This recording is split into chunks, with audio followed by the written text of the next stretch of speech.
બે મિત્ર હતા. એટલે એક મિત્રએ છે ને બીજા મિત્રને એમ કીધું કે તું મિત્રતાની એક વ્યાખ્યા બોલ.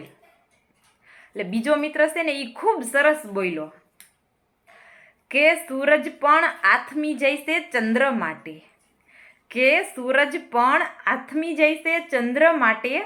અને એકવાર કૃષ્ણ ભગવાન પણ રોયા હતા સુદામા માટે. એકવાર કૃષ્ણ ભગવાન પણ રોયા હતા સુદામા માટે. અને સુદામાએ આવીને પૂછ્યું કૃષ્ણને કે હે કૃષ્ણ, આ દોસ્તીનો મતલબ શું છે? ત્યારે કૃષ્ણ ભગવાને ખૂબ સરસ જવાબ આપ્યો કે હે સુદામા, જ્યાં મતલબ હોય ને ત્યાં દોસ્તી ન હોય.